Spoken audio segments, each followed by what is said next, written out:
Currently, another film, 8 Men Out, is being filmed in the area. Tonight in Michael Collins' World, we found out what it's like to be on the silver screen.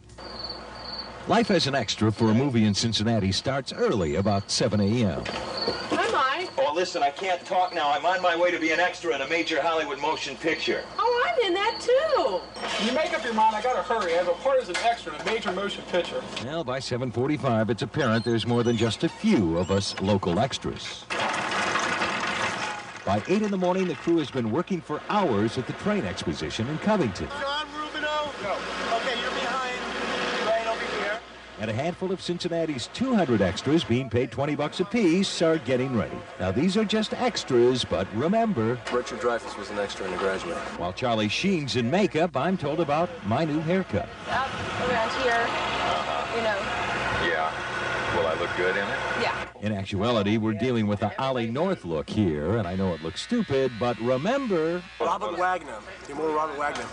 Shot out as an extra on the Gumby show. After getting your costume, you sit with other extras till about noon, really doing nothing except talking about our stupid haircuts and how we got here to begin with. Our company did upholstery work for some chairs that are going out on the train, and we just asked them if they needed some extras, and they said yes. One of the extras gets a speaking part. Come on, Happy, catch the ball. That's about it. Most of today's shoot is centered on this train car, dialogue around a poker game. Now, my job is to sit in this chair and read this magazine, and I gotta do it right. You never know. This clip may be on the Oscar presentations. Yeah, I know it doesn't seem like much of a part now, but remember... Marlon Brando starred out as an extra. I read that magazine for about 2 hours in 90-degree heat. How'd I do? You're doing better than the Cincinnati Reds at the moment. So what does this mean? What can I look forward to? Now, I'm not talking about a major Oscar, but do they ever award like a lapel pin or something for an extra actor, you know what I mean? A tie tack or something? We can get you a cup of coffee and a haircut. After getting a look at the haircut, I decided to pass on the coffee. Michael Collins, News 5 on the Night Beat. Michael will have more of his Hollywood adventure in Cincinnati tomorrow night at 11 o'clock. Tonight we continue our look at the Cincinnati filming of the movie 8 Men Out about the 1919 Black Sox scandal. Tonight, Michael Collins' World takes a look at the way the story is being told and, of course, the revisions he'd like to add. Yesterday, I got a bit part in the movie 8 Men Out and got a free haircut.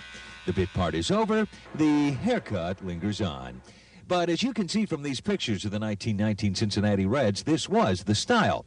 The movie deals with the Reds team, but is about their 1919 World Series opponents, the White Sox. It's the moment when baseball was really in danger of being out because the belief of fans was so destroyed that the greatest baseball team of that time, the Chicago White Sox, threw a World Series. Director John Sayles, who plays one of the leads in the movie, wrote the screenplay 10 years ago.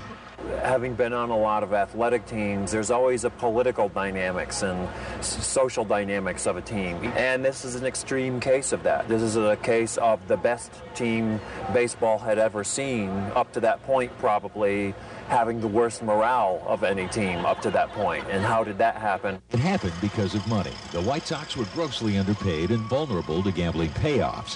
One of those in the conspiracy never to play again was this man, Joe Jackson. Jackson was a cinch Hall of Famer.